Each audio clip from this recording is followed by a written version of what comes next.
What the government's done this week is unbelievable in many ways. Historically, they will be judged brutally for this. There are hundreds of people dying almost every day in the Mediterranean.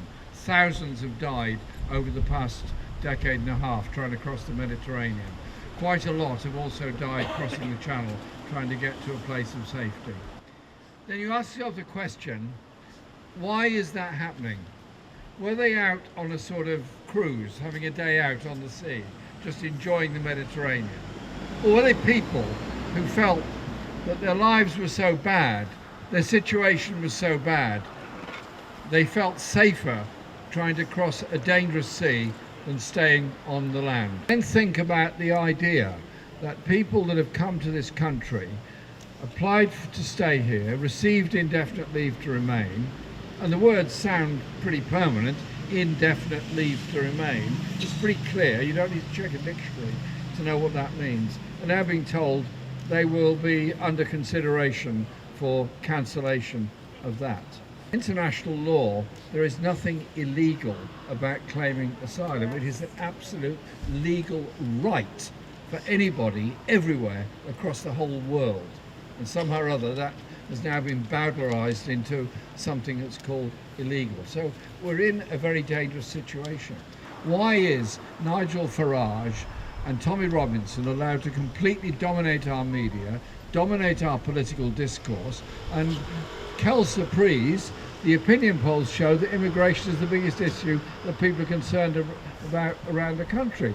Well, if every newspaper headline leads with the so-called problem of immigration all around the country, then it's not surprising people think it is a problem.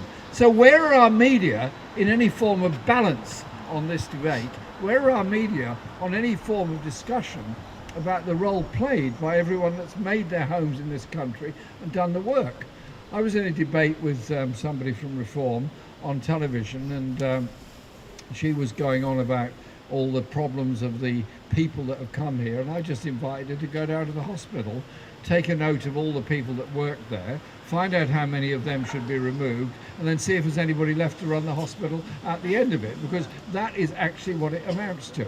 So let's speak up for those people that have made their homes here and made our lives better by their work in the National Health Service, on Transport for London, in our schools and everywhere else. Let's recognise that, and recognise the strength of a multicultural, multilingual, multi-ethnic society, and stand up against Islamophobia, stand up against anti-Semitism, stand up against any form of racism, and be proud of the diversity of our society and our country.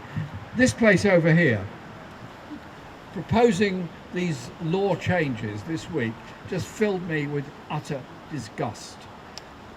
Enoch Powell in 1968 said he didn't want to be, he was concerned about a nation of strangers. I was disgusted by what he said then, and a lot of people were equally disgusted. That was then repeated by Keir Starmer, and it's now being put into legislative form by Shabana Mahmood and what she's saying. It's our job to stand up for a pluralistic society. It's our job to stand up against any form of racism. And finally, just to recognise that the numbers of people that have come from across the Channel over the past year is about 25,000. 6,000 of those have come from Afghanistan. Who spent hundreds of millions of pounds bombing Afghanistan? Who spent hundreds of millions of pounds in keeping troops in Afghanistan? How many soldiers died in Afghanistan in a war they ended up removing and retreating from? And so I think you just have to recognise that wars create refugees, environmental degradation creates refugees, and over the world there are possibly 50 million refugees. 80% of them, possibly more, are not being taken in by wealthy industrial nations in Europe or North America or the wealthier parts of Asia. We're here for peace, for justice, for human rights, and above all, for solidarity with the victims of human rights abuse and the wars and environmental degradation that faces our planet. Well done, Stand Up for Racism. Well done, all of you, for being here today.